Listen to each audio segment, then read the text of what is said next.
नमस्कार, मैं ज्योति श्रीवास्तव और आप देख रहे हैं सी न्यूज़ भारत। रुक करेंगे यूपी बुलेटिन की ओर, जिसमें बात होगी औरैया की, जहां दिबियापुर थाना क्षेत्र में चेकिंग के दौरान 25,000 के इनामी बदमाश टिल्लू उर्फ शिवम से मुठभेड़ में पुलिस की गोली लगने से वह घायल हुआ और हथियार सहित गिरफ्तार किया गया। इसके साथ ही बात होगी बलिया की, जहां बढ़ती महंगाई और पेपर लीक के खिलाफ सपा कार्यकर्ताओं ने बैरिया तहसील पर प्रदर्शन कर एसडीएम को 15 सूत्रीय ज्ञापन सौंपा है। ऐसी तमाम खबरों पर विस्तार से डालेंगे नजर।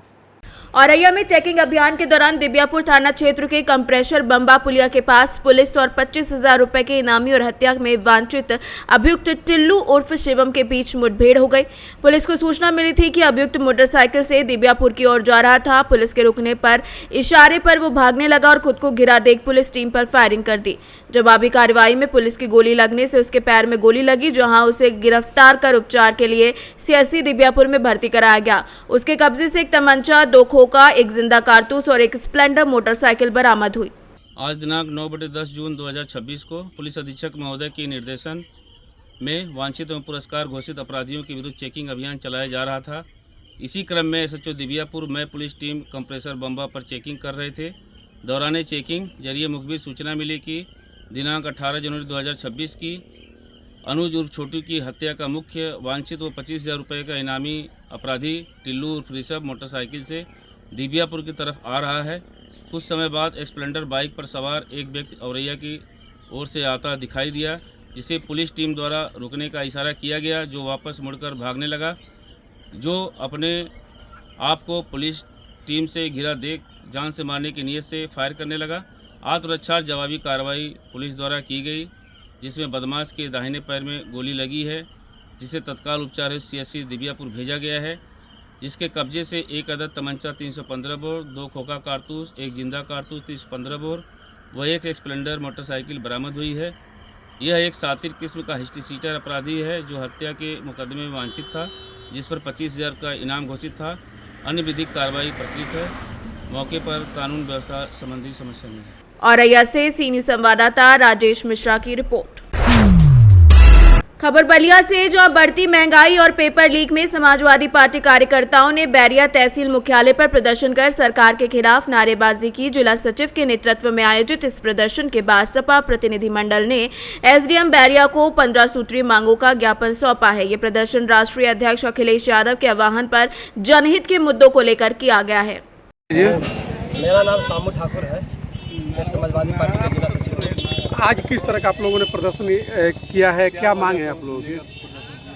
देखिए, देश और प्रदेश में जो भारतीय जनता पार्टी की निकम्मी जो सरकार चल रही है, इतनी निकम्मी सरकार हम लोगों ने कभी देखा नहीं। ये सरकार इतनी निकम्मी है कि जो कहकर बात आ रही है वो बात को अपने खरा नहीं उतर पा रही।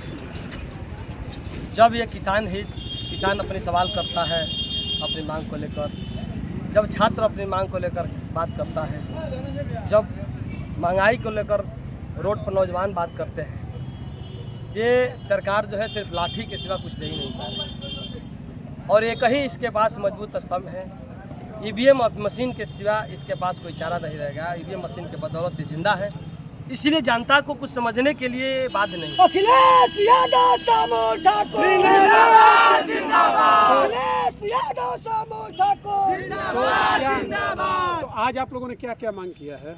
हम लोगों ने आज 363 बैरिया विधानसभा में समाजवादी पार्टी के राष्ट्रीय अध्यक्ष आदरणीय अखिलेश यादव जी के निर्देश पर समाजवादी पार्टी पूरा बैरिया 15 सूत्रीय मांग को लेकर ज्ञापन दिया है। क्या क्या मांग में बहुत सीधे है। दिन पर दिन रोज पेट्रोल और गैस के दाम बढ़ोतरी है, महिलाओं के मान सम्मान की सुरक्षा नहीं हो पा रही है, महंगाई बेशुमार बढ़ता जा रहा है, छात्र नौजवानों का रोज पेपर लीक होता जा रहा है। जो मजदूर का बेटा, किसान का बेटा पढ़कर अपनी पारिवारिक व्यवस्था बदलना चाहता है, रोज अपनी तैयारी करता है, मजदूर के बेटा मजदूरी करके अपने बेटों को पढ़ा रहा है, किसान के बेटा किसानी करके अपने बेटों को पढ़ा रहा है। एक फार्म भरने में छात्रों को कम से कम 1,015 से 2,000 की खर्चा से एक फार्म भरा जा रहा है। उसके बाद वो तैयारी कर रहा है, और जब भी परीक्षा की घड़ी आ रही है, सरकार पेपर भी नहीं बचा पा रही है, तो देश को कैसे बचाएगी, सबसे बड़ी सवाल है। ठीक। बलिया से सी न्यूज़ संवाददाता आनंद दुबे की रिपोर्ट। खबर बुलंदशहर से, जहां खुर्जा में पशुओं के अवैध कटान और उनके अवशेषों के अवैध भंडारण का मामला सामने आया है। खुर्जा मुंडाखेड़ा मार्ग स्थित नगर पालिका के एक गोदाम में भारी मात्रा में पशु अवशेष पाए गए हैं, जिन्हें विभिन्न स्थानों से लाकर बिना किसी मानक और साफ सफाई के जमा किया गया था। सूचना पर पहुंची प्रशासन और नगर पालिका की टीम ने जांच में अवैध निर्यात से जुड़े तथ्यों का पता लगाया। मामले की गंभीरता को देखते हुए गोदाम में तत्काल खाली कराने के निर्देश दिए गए और पूरे प्रकरण की जाँच शुरू कर दी गई है। बुलंदशहर से सी न्यूज संवाददाता उमेश की रिपोर्ट। खबर हरदोई से, जहां कचौना ओवरब्रिज पर स्ट्रीट लाइट व्यवस्था को लेकर बड़े सवाल खड़े हो गए हैं। आरोप है कि पुल की लाइटों को स्वतंत्र बिजली व्यवस्था से जोड़ने के बजाय नगर पंचायत की लाइन से संचालित किया जा रहा है, जिसके चलते नगर पंचायत की बिजली आपूर्ति बाधित होने पर पूरा पुल अंधेरे में डूब जाता है। हाल में ही बारिश के दौरान बिजली व्यवस्था ठप होने से पुल तकरीबन 24 घंटे तक अंधेरे में रहा, जिससे राहगीरों की सुरक्षा को लेकर चिंताएं बढ़ गई हैं। स्थानीय लोगों ने इस व्यवस्था की जांच कर जिम्मेदारों के खिलाफ कार्यवाही और स्थानीय समाधान की मांग की है। हरदोई से सी न्यूज संवाददाता अनुराग सिंह की रिपोर्ट। झांसी में नाबालिग दलित बच्ची से दुष्कर्म के मामले में पुलिस ने आरोपी को गिरफ्तार कर लिया है। आरोप है कि बच्ची को दवा दिलाने के बहाने अपने साथ ले गया था और उसके साथ दुष्कर्म किया। परिजनों की शिकायत पर मामला दर्ज कर पुलिस ने जांच शुरू की और आरोपी को हिरासत में ले लिया है। कल दिनांक 7 जून 2026 को डायल 112 के माध्यम से सूचना प्राप्त हुई थी कि एक ऑटो में एक छोटी बच्ची को एक व्यक्ति अपहरण करके ले जा रहा है। इस सूचना पर तत्काल स्थानीय नवाबाद पुलिस तथा स्वाट टीम ने तत्परता दिखाते हुए ऑटो को ट्रेस किया और व्यक्ति के उस बच्ची के परिजनों से संपर्क साधा और परिजनों ने बताया कि वो व्यक्ति जो उनकी बेटी को ले जा रहा है वो उनका परिचित है तथा बच्ची को दवा दिलाने के लिए ले जा रहा है। परिजनों ने खुद ही उस व्यक्ति से संपर्क किया बच्ची को वापस लाने के लिए, तो वो परिजनों को बहलाता रहा और बच्ची को लेकर नहीं आया। बाद में दबाव पड़ने पर बच्ची को घर के बाहर छोड़कर चला गया। बाद में बच्ची ने अपने परिजनों को बताया कि भगत चाचा मुझे दवा दिलाने नहीं ले गए थे, बल्कि दूसरी जगह ले जाकर मेरे साथ गलत काम किया है। ये परिजनों ने इसी घटना की तहरीर थाना नवाबाद को दी थी, जिसके क्रम में सुसंगत धाराओं में अभियोग पंजीकृत किया गया थाना नवाबाद पुलिस द्वारा। और ये संजय मिश्रा उर्फ भगत नाम का व्यक्ति उस प्रखंड में वांछित अभियुक्त था, जिसे आज करगुआंची पहाड़ी की ओर जाने वाले कच्चे रास्ते पर स्वाट टीम तथा नवाबाद पुलिस द्वारा संयुक्त रूप से पुलिस मुठभेड़ में गिरफ्तार किया गया है। इसके कब्जे से एक मोबाइल, एक तमंचा, खोखे कारतूस की बरामदगी हुई है। इसको उपचार हेतु मेडिकल कॉलेज के लिए भेज दिया गया है तथा प्रकरण में अग्रिम आवश्यक विधिक प्रक्रियाएं पूरी की जा रही हैं। झांसी से सी न्यूज संवाददाता अंकित साहू की रिपोर्ट। खबर रामपुर से, जहां पुलिस की एसओजी टीम और तेलंगाना पुलिस की संयुक्त कार्रवाई में कथित अंतर्राज्यीय अंतर्राष्ट्रीय गिरोह का खुलासा करते हुए 3 आरोपियों को गिरफ्तार किया गया है। पुलिस के मुताबिक आरोपियों के कब्जे से तकरीबन 7 किलो सोना और 1.5 किलो चांदी बरामद हुई है, जिसकी अनुमानित कीमत लगभग 12 करोड़ रुपए बताई जा रही है। बरामद सामान के स्रोत और गिरोह के नेटवर्क की जाँच जारी है। पुलिस का कहना है कि गिरोह विभिन्न राज्यों में सक्रिय था और मामले से जुड़े अन्य लोगों की तलाश में कार्यवाही की जा रही थी। लाए थे, जोर से बोलिए, कहाँ से लाए थे चुरा के? हैदराबाद। जोर से बोलो। हैदराबाद। हैदराबाद से किसके यहाँ से चुराए थे? है? थोड़ा तेज बोलो ना। किसके? ये बताओ किस तरह से चोरी को अंजाम दिया था उसने? हम सुरेश करके नाम था, उसने वो किया है। कितना सोना चुराया था? चलो चलते कहाँ लेके जा रहे थे चाहिए बताओ? नेपाल। हाँ? नेपाल। कहाँ जा रहे थे? नेपाल। पुलिस और तेलंगाना पुलिस के संयुक्त ऑपरेशन में 3 अभियुक्त गिरफ्तार हुए हैं। इनके पास से कुल बरामदगी जो हुई है, सोना लगभग 7 किलो, चांदी 1 किलो। इनकी अनुमानित कीमत तकरीबन 12 करोड़ आंकी गई है। थाना गाचीबौली साइबराबाद कमिश्नरेट में एक अभियोग पंजीकृत हुआ था 7/6/2026 को, जिसमें वहाँ की टीम लगातार प्रयासरत थी। उनके द्वारा हमारे साथ में इनपुट शेयर किया गया और उनके साथ में हमारी टीमों ने लगातार इसमें प्रयास कर रही थी, चेकिंग कर रही थी। चेकिंग के दौरान ये अभी गिरफ्तार हुए हैं। इनसे ये सारे माल की बरामदगी हुई है। सर, कहाँ पर चोरी करी थी? थाना गाचीबौली में जगह है। कोई दुकान था या मकान था? नहीं, मकान था। उनके यहाँ पर ये नौकर थे। किस तरह से चोरी को अंजाम दिया था और इनका मेन सरगना कौन? ये 1 महीने पहले उनके घर पर काम लिए थे और पति पत्नी दोनों वहाँ काम कर रहे थे। कमल और बिमला, ये दोनों वहाँ काम कर रहे थे। कल्पना जो कमल की साली है, ये इनकी साथी है, इनके साथ में रहकर ये भी वहाँ आसपास ही काम कर रही थी। इन तीनों ने इस घटना को अंजाम दिया। इनके और भी साथी है जिनके बारे में इनपुट तेलंगाना पुलिस को शेयर कर दिया गया।